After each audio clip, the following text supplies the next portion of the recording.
Welcome to the fantasy episode of the week, Boys and Ball Sports Podcast. Your host, Cam Pettit, Brian Hodges. We are back at it with another fantasy video. This week was exhilarating. I got my first win. Came down to the wire on Monday night. I won a close one, boys. Lost by 0.2 last week. I won by 1 point this week. Brian put up a shit ton of points, but lost. I know. I'm so disappointed in that shit, honestly. But it's okay. Come back stronger than ever next week against Aaron, which I know you'll be listening to this, and I'm going to beat you. If Matthew Stafford wasn't racist, maybe Brian had a shot. That is also true. All right, we're going to look at Brian's team first. So, he ended up losing to Braden 162 to 150, basically. Yeah.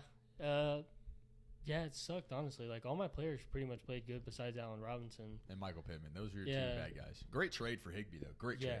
10 catches, 73 yards. 17 points. Yep. It's beautiful. 17 points from the tight end position. Coming into the week, the Niners averaged, like, against opposing tight ends, 1.7 fantasy points.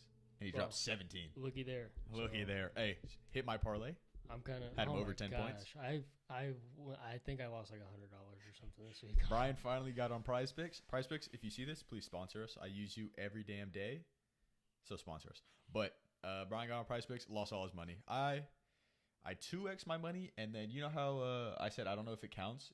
So he got a half reception. So instead of getting 40, I got $30. So I won and a half instead of 2 times. Oh, okay. So it's pretty cool. So like when Higbee went over, I got 1.5 times. So I put 20 and I got 30. And I was like, oh, that's pretty cool. Well, that works then. Yeah. So they give you like half because you like hit it. Which I don't think they should do half receptions. I think they should give you the hook like 3.5, 4.5. Yeah.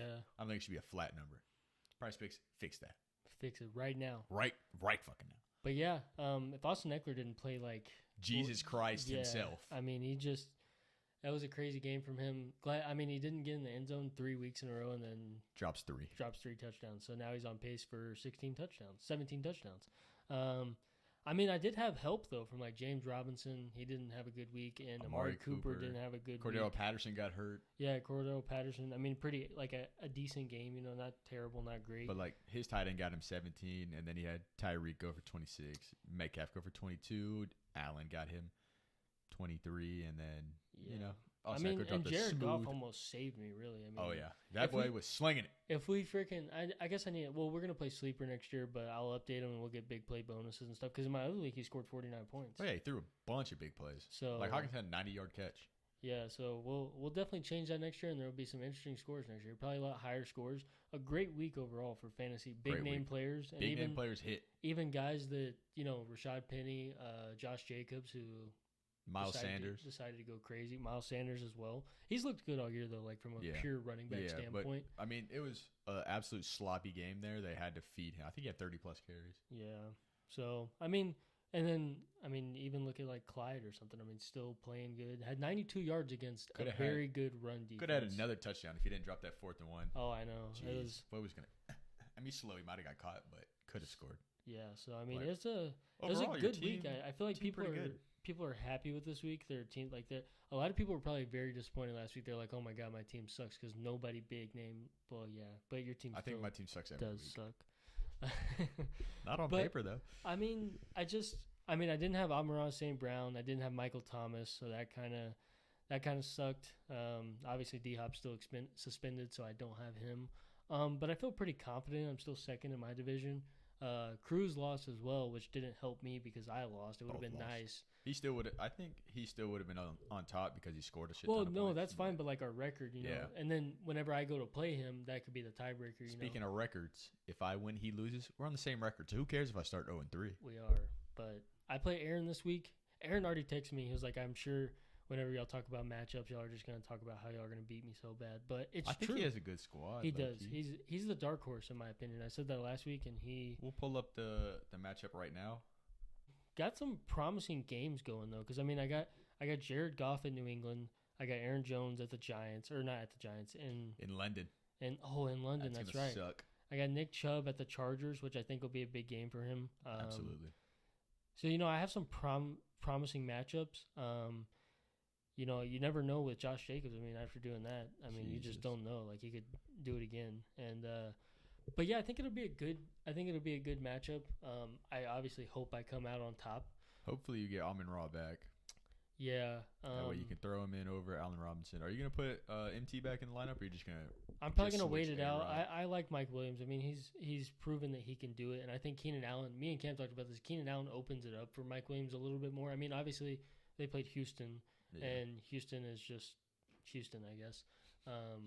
But yeah, so I think Keenan Allen kind of opens it up because Mike Williams is not a great route runner, so he's got a few tricks up his sleeve. He just had a good game. Actually, a really good game. If he had a touchdown, my gosh, it would have been. Massive. I mean, it would have been a different story for me, but. I mean, you lost by 12. Well, I mean, maybe it was like a 50-yard touchdown or something, but yeah, I mean, it's not a big deal. I mean, it sucks I lost to Braden, but Braden's got a pretty good team. I mean, he's got guys that can pop. Yeah, he does. So that's why I lost to him, because he had Tyreek Hill. Also, fuck you, Tyreek Hill, your garbage ass time points. Yeah, that movie hit was disgusting. So I feel confident though. I mean, I'm a 3-point underdog, but when I put Amon-Ra St. Brown in there, I'll probably not be anymore. His team, like Russ, if he looks like Russ, I mean, we'll know when this comes out. Hopefully it comes out Thursday. We'll know how Russ will do. Dalvin hasn't been great this year, but it's Dalvin Cook. He can go for 120 and 2 touchdowns anytime. Against Chicago? Yeah. I mean, it could happen. Yeah. I mean, they're going to run the ball a lot, I got a feeling. Josh Jacobs is in a negative game script, so we'll see how involved he is in the pass game. But, I mean, coming off last week, it's hard to bench him. Yeah, I mean, he's gonna have a tough time getting yards on the ground because they're probably going to be playing from behind more than likely. They're going to be at Arrowhead. Tough game. But he's got A.J. Brown, against Arizona, who doesn't really have a comparable defense. I mean, they're not great, they're not terrible, but then he's got Diggs, it's Stephon Diggs. He's gonna go crazy. Yeah, and it's against Pittsburgh. Yeah, and they don't run the fucking ball there. So no. Adam Thielen is hit or miss, but the last 2 weeks he's been pretty consistent. So great play. Gerald Everett, I mean, you just keep playing him. He's a stud. Yeah, I thought Darwin Parham would do something. No, Gerald Everett's that guy. Damian Harris, that's the only one that's questionable, but they're going to run the ball so much with no quarterback, basically. But J.K. Dobbins on his bench has been pretty solid. Aaron's going to listen to this, but I guarantee he starts J.K. Dobbins somehow this week, and he's going to disappoint. I don't know why he would bench Jeff Wilson. Jeff Wilson's looked good. If DeMont's out again, he'll probably play Herbert. I would play Herbert. Yeah, but we just don't know until the matchups. Again, this is Tuesday, so we don't know what everybody's going to do. Shout out handcuff running backs. Balled out this week. Well, I mean, Herbert had a good real game, but, I mean, decent fantasy, but Jamal Williams balled. Golly. Alexander Madison, if he played, would have balled. He had a touchdown already. He is like by a himself. legit running back in the NFL. He is. He's very good. Like, so good. So he's basically, like, whenever I had Dalvin Cook last year, whenever Dalvin missed, I just threw Oh yeah, Alexander Madison. He performed just as good, if not better. Like I think he averaged 25 in his 3 starts last year. Yeah, which is insane. It's definitely a big help if Dalvin Cook goes down. So looking at my matchup that I somehow squeaked out, I ended up winning 131.8 to 130.5. So going into the week, I was like, all right, this is probably going to be a good game. I feel pretty confident with my squad. And then he has Kamara. Absolute sucks. Like, no one thought he was going to be out. And then you wake up at 8:30 and you're like, oh, fuck, Kamara's out. Yeah, that sucked. And I will be honest with you. I mean, obviously you played my dad. But with you being 0-3 and him being 1-2, I was like, damn, this would not be a bad win for him because it's a game it would put him in a good spot, moving forward. Obviously, now y'all are in the same spot. Both have to win out at this point. But for you, there was really no option. For him, he could have maybe dropped another game. That was the game that he could drop. And his team just underperformed a little bit. I mean, Tom Brady and Mike Evans, great stack. They absolutely thrashed me on Sunday night. I was pissed off. I was up 1 point, and going into Monday, he had the Rams defense, and I'm like, all right, they're going to score 10. Yeah, Jimmy G's going to throw a pick 6. I'm going to lose. You were up I think you were up by like 40 points or 40 or 50 points. I was up 50. Mike and Tom played. I was up 55 points going into Sunday night. I was like, all right, I'm going to win this game. It's a great day. I love it. First one of the year. Let's go. And then they dropped 55 points. And all they had to do was score. All they had to do was have a point. Yeah. And he one more catch. And he would have. That I'm talking about. The defense, Rams. Yeah. That's if he would have got 1, I still would have won. Because they only. Oh yeah, well 2 points, which isn't hard from a defense. Yeah, that's really good. He needed 2 points. They didn't get a single sack, a single turnover, a single anything. No. And so they gave up just enough yards, just enough points for me to win. And I was like, as soon as Matt Stafford threw the pick six in the fourth quarter, I was like, oh, it's game. Because they're going to just absolutely, like, they're going to take time because they're going to play prevent, and then Rams are going to get the ball running back punt. And I was like, let's go. Yeah, so, I mean, it is what it is. Absolute nail biter. But that was we had a lot of good people scored points in our league this week. I think every winner besides you and my dad, besides you, scored over 150 or 160 points. Yeah, it was a lot. Speaking of great performances, the top dog Cruz got beat by a shaky squad, honestly. Yeah. No Keenan Allen, but you look at it, Mahomes gets him 23, Lenny 18, which was a garbage time touchdown that really saved him. Mike Carter doesn't do anything. Lockett has a solid day. Robbie Anderson, no. Devontae Parker, 10 points. That's exactly. He literally put up what he was projected. Yeah. And then you go down and you have Hawk go for 40. You have Rashad Penny go for basically 30. That's 70 points right there that you were probably expecting 20 maybe. And we're sitting on the couch and we're like, damn, Rashad Penny just broke up a 37-yard touchdown run. Or it might have been 29 or something. That was 36 yards. And then we were like, damn, Justin's got a chance. And then we look back at it again, like Hawkinson 10 minutes had later. a 90-yard catch. We're like, oh, fuck, he's going to win this. And then we saw Rashad Penny had another touchdown. I was like, motherfucker. I was like, well, I mean, an absolute shootout, 48-45. Wow. We talked about it in the last episode, but what a great game for fantasy and for every position. And so I'm facing with that being said, I actually faced Justin this week, which is it'll be they're going to come back to earth, but they'll come back to earth. I think it's pretty scary. A good matchup. I mean, a decent matchup. It all depends if Keenan comes back. Cam did lose Javonte Williams this week. R.I.P. Javonte. I will talk about that right now. I absolutely love you. ACL, LCL, torn. It's going to be a long way. It's like a Saquon level injury. So it'll be a long way to recovery. Flash, I fucking hate you. You fumble too much. Javonte, I love you. Prayers up, brother. Yeah, hopefully he makes a healthy comeback. Sucks that Cam lost him because that was your second-round running back. My second-round pick. So, I mean, and that's happened to you a lot. I mean, you've lost I took Saquon at number 3 towards ACL. Going into the squad, I think the whole matchup is really dependent on if Keenan Allen plays. Yeah, and you got to make a trade this week. This was the trade I came down to. I sent Dylan and Curtis Samuel for Pollard and Olave. But C-Mac finally became C-Mac. He had nine catches, 80 yards, he had and a touchdown. 28 rushing yards or something. Yeah, he was bad on the ground, but Saquon needed a touchdown for a huge game. Oh my gosh. Oh my god, 140 yards, and I had damn him. Near 150, wasn't it? You went 141. Saquon, big ass week. Terry, you got clamped by Trayvon Diggs. I can't lie. He's looking good. Looking like an all-pro quarterback. Actually looks like an all-pro quarterback this year. Unlike last year, we just got a shit ton of picks. Yeah. But for the most part, Terry's going to become Terry eventually. Courtland Sutton's been an absolute baller all year. Love that pick. Curtis Starting Samuel, Ramondre Stevenson this week? I have to with Javonte out.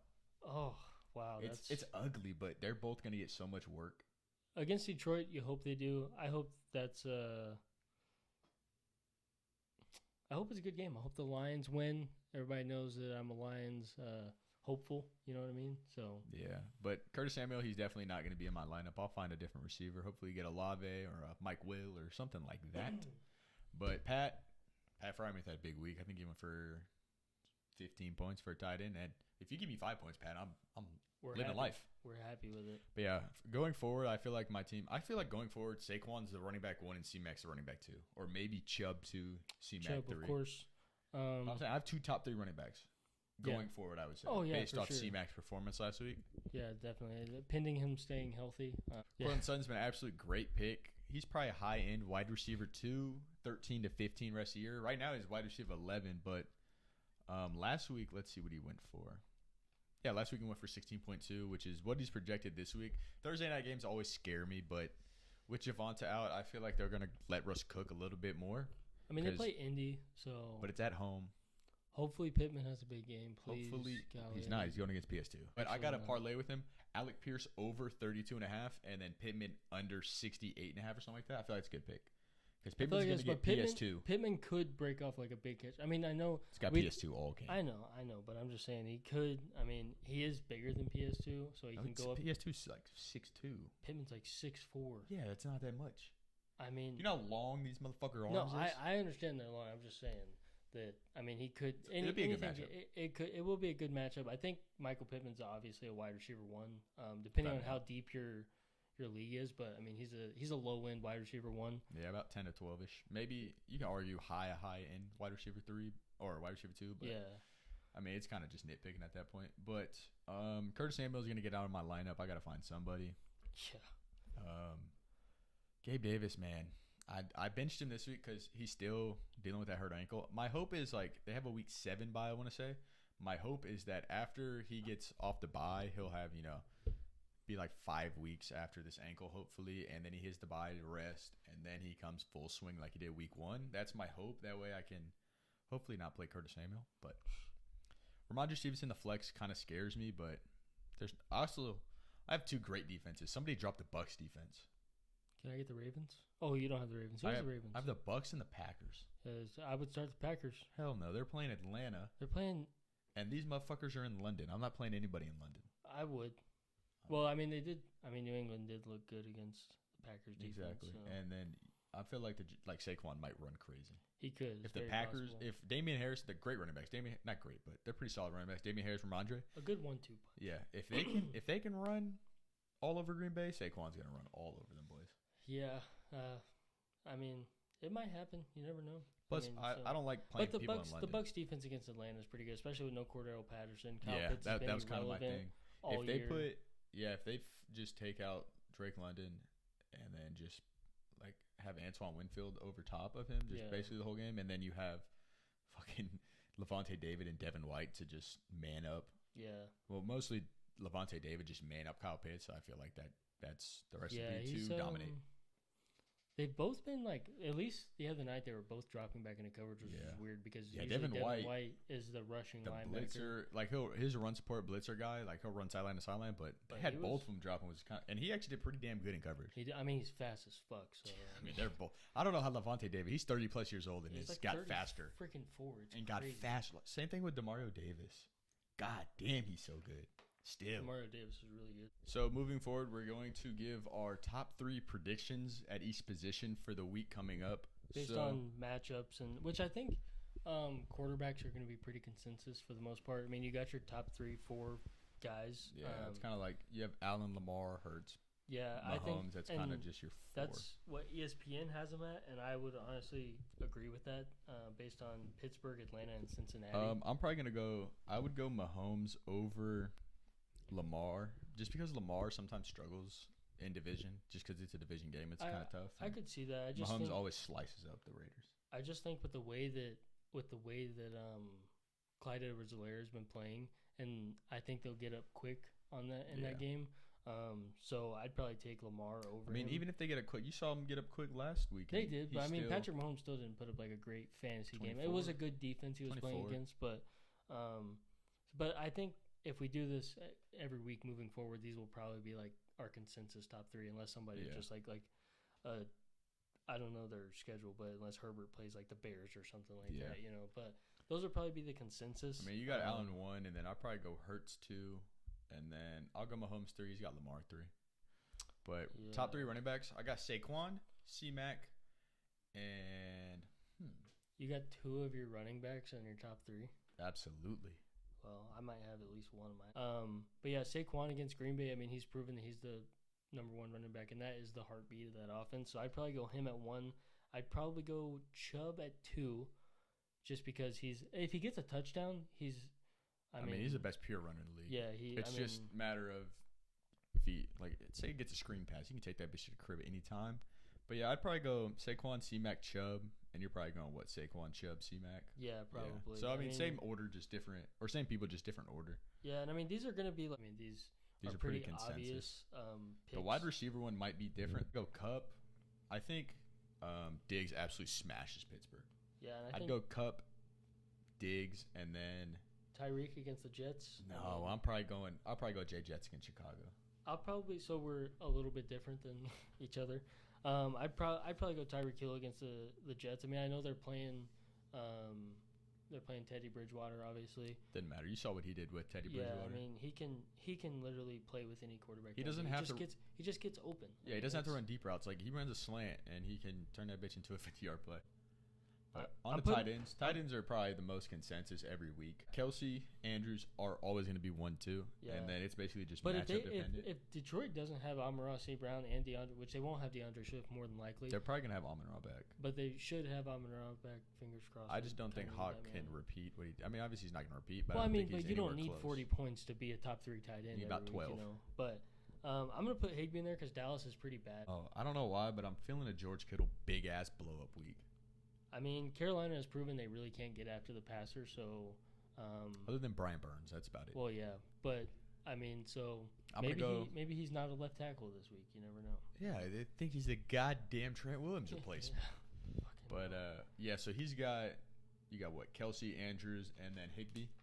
Yeah. And then I got Kelsey, Andrews, and then George Kittle. George Kittle, he's the most explosive guy with the ball in his hand at the tight end position, and if he just gets 5-6 catches, he can turn that into a big ass game. Oh yeah, he could have a huge game. So I think those are all good picks, honestly. All right, and then we'll just throw a defense in just for shits and top giggles. Defense? We'll do top 1. Top 1 defense. I'm probably going Packers I'll probably go Bills against Pittsburgh. I'll take the Bills. No, I'm going top scoring defense. That means I got to get takeaways, do all this. I'll go Bucks against Atlanta, just because. Yeah, I think true. Kenny Pickett, he had 3 picks, but one. Chase Claypool dropped the ball and just basically gave it to a guy. Yeah. And the other one was a Hail Mary. So he threw 3 picks, but 2 of them was really not I wouldn't say his fault, but it's not really pressing matter. So I think Kenny Pickett will be smart with the ball. They might get a lot of sacks though. And you never know. The Packers are playing. The Giants are not good. In my opinion, I don't think they're good. Saquon can run over all of them. I mean, who the fuck have they played really? They played Cooper Rush, and that's their one loss. Tell me about that. But no, I'm gonna go with start Cooper Rush this week. Number 1, I'll go Bucks just because they can get a shit ton of takeaways, sacks, and say they get a strip sack or get a pick 6. Yeah, I'd probably go Bills just because it's against Pittsburgh, and they're just. I mean, it seems like a safe pick. They're the number 1 scoring defense last year. I mean, in real life and fantasy. I mean, the Niners could have a big week against Carolina too, though. Yeah, I was looking at that too. They've proven that they blew up this week because of Hufanga. What a baller! Dude, he has been playing, and he plays hard every snap. Every snap. I mean, what a guy!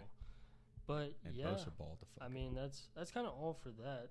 So that's our top 3 at each position. I mean, it's pretty consensus, but you know, it's kind of hard to predict the top 3. So. And this is obviously PPR that we're talking about. I'm not taking. PPR, we don't know because we don't play non-PPR. I take Chubb and Henry 1 and 2. Oh yeah, for non-PPR, 100%. Go Chubb, Henry, and then wide receivers. Couldn't tell you. I don't know who gets a shit ton of yards. I mean, Tyreek Hill, Stephon Diggs. I mean, those are the top guys, anyways. Without Mike Evans, might be a massive dude in non-PPR. Yeah, because he gets a lot of yards on not a lot of catches. Yeah, that is true. Mike Will might be great, but we don't play non-PPR because that shit is boring. Yeah. And next year, I want to do a tiered PPR. Running backs get half point. Wide receivers get full, and tight ends get 1.5. That way, there's more value. Cool. Running backs have less value. Yeah. Wide receivers are basically even value to what we have, and then tight ends get a boost. Yeah, tight ends need a boost, especially if you draft them like we do, or if you don't get one of the top 3 fucking guys. I mean, if you get a top 3 guy, that's basically a wide receiver 1. Yeah, I don't know if I like that honestly, because then someone with fucking Mark Andrews and Travis Kelce are gonna be unstoppable. Kind of like the 2 guys that have them this year. But that'll make them draft them in the first round. That is true. Because maybe, but because I would not let them fall to the second. If I have a late first round pick, and one of those tight ends are there, I'm smashing it. Yeah. If we're in that thing, that way, because they got them in the 3rd, 4th round. That's why they're so good. Is because they got Jefferson, Mixon, and then Kelce. Is so high at that point. Kelce should be a first round pick, but nobody in our league really likes tight ends that much to take him in the 1st. So he fell all the way to the 3rd. But yeah, so if we do that, they'll be a wide receiver 1, but you're gonna have to draft him as a wide receiver 1. So they're not gonna have Jay Jets and Travis Kelce. They'll have one or the other. Yeah, and I think moving forward to our must starts, we might throw a few names out there. I think you got to start the handcuff running backs again this week if they're out. If all the handcuff running backs are out, you've already seen Jamal Williams. You could even maybe start. You could start AJ Dillon. I feel pretty confident with that. He got 17 carries last week, this is a game they could run away with. I know it's in London, but they could run away with it, and he is the closer. I mean, Aaron Jones is not the guy that's going to get you 5 yards in the fourth quarter every single carry. And so I would feel pretty confident starting him this week. It's really just what are they going to do in the goal line? Like if he gets goal line carry, he's going to have a good week. Yeah, because he'll probably have 60 to 70 yards most weeks, and then if he catches a couple passes, that puts him into 10, and then he gets a touchdown, 16 points. Yeah, that's all you need in your flex. I wonder. This just came to my mind, but I can't remember the last time the first overall, because I was thinking about Jonathan Taylor in the walking boot today. The first overall pick is finished at RB1. I mean, usually it's a running back. I can't remember the last time that's happened. Maybe Christian McCaffrey, but nope, there was that one year that he was like way down in the draft because he was RB7, and then he took that massive jump to 1, and then he got hurt, so he wasn't RB1. Yeah. But I think it's been like 15 years since RB1 finishes RB1. That would make sense. They're in 19 years. Yeah, so since 2003, there has not been a repeat overall RB1, which is crazy because that's why it's like so crazy to draft. A lot of people weren't high on Jonathan Taylor. I know in one of my drafts, Jonathan Taylor was drafted like 4th because people were scared to draft him. See, my thing is, I'm not drafting him RB1 to be the overall RB1. That's just within his range of outcomes. But this year he's been a disappointment to say the least. I mean last year he did the same thing. Started off real slow, and true, then became the RB1. But he's in a completely different offense this year. Not from I don't think their offensive coordinator changed, but they did get a quarterback that they feel like is more competent. And their Carson line Wentz. is not good. Yeah, they got the second best offensive line in the league, and it's a terrible offensive line. But overall, no RB1 in 19 years. So it begs the question. Me and Cam have talked about this. If there's anybody that's going to comment on this on the TikTok or anything, TikTok, YouTube. Anybody that's heavy RBs like me and Cam in rounds 1 through 3, are y'all switching to a wide receiver like Cooper Kupp next year in the first round, or a Tyreek Hill or a Stephon Diggs? What are y'all doing? I mean, obviously in deeper leagues, like 14 people leagues, you're going to have to do that. But are y'all switching, or are y'all just sticking with the old school? Y'all thugging it out. I saw a stat today. Here, a tweet from Ryan McDowell.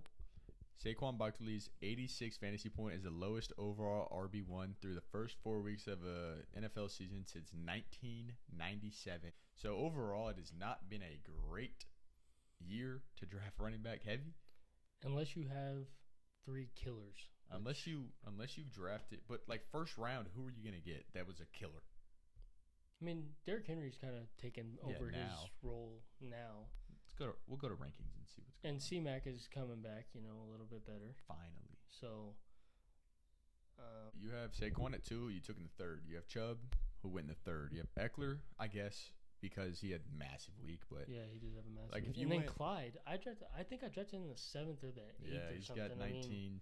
C-Mac has 18. But, overall, you only have 2 guys above 20 points per game. Mm-hmm. And they're both 3rd-round picks. Not a great year for running backs. How many wide receivers do we have that are over 20 points per game? Probably at least 5. 1, 2, 3, 4, 5. You have 5 wide receivers. To be fair, a lot of them weren't drafted, but they weren't drafted high. But obviously, they're scoring more. You got Kupp, who went in the 1st. You have Diggs, who went in the 1st. You have Just Jefferson, who went in the 1st. You have Amon-Ra win the 6th. Great pick if you had him. Tyreek. Did I get him in the 6th? No, 3rd or 4th. No, because he went 3 running backs. Mike Williams, so 5th. Oh yeah. Okay. So you get Amon-Ra on the 5th, and then you get Tyreek Hill in the 2nd. So there's 3 first-round receivers, and then you have a 2nd, which is a high pick still, and then you got a great value at a 5. But other than that, if you went, or even tight end, because if you think of positional advantage, there's 3 guys who are averaging 16 or more, which the top 3 guys were Kelsey, Andrews, and Pitts. Pitts has been horrible.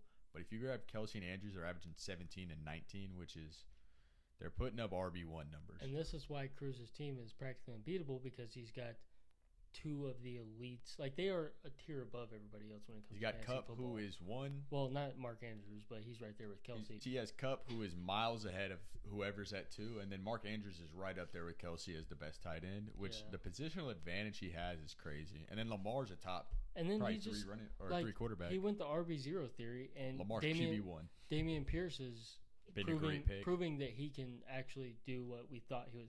Me and Cam were really high on him. We just weren't going to reach for him, and Cruz kind of had to reach for him. He had him in the 6th or 7th, where he had to do. We were like more 7th or 8th, really. But I was going to draft him where I drafted A.J. Dillon, which was like 9th round. Yeah, but Cruz, seeing him draft him early, I had a draft like a couple days later, and I was like, well, fuck, I got to draft him early. So I got him in the 6th in another league, and good thing I did because Swift's out in that league now. So yeah, but like before preseason and like kind of first couple weeks when I was just doing random drafts, like not from anything, just for fun on ESPN, I had him in literally every single league because he was like my last pick every time. Yeah.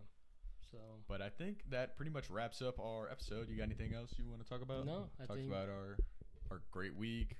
My first win, his disappointing loss. It is what it is. We talked about our matchups. We talked about our top 3 projections for this week, and kind of just spitballing and talking about who we think is pretty good, and if we're gonna change our draft strategy next year. Good luck next year drafting. Good luck this week too to everybody out there. Everybody, bless your heart. Good luck. Fantasy starts when this video drops. Hopefully, Cortland Sutton goes for about 45 points. Hopefully, I drop 200. That's what I want. Yes, sir. I want a 200-point game week. Till next week, we'll see you.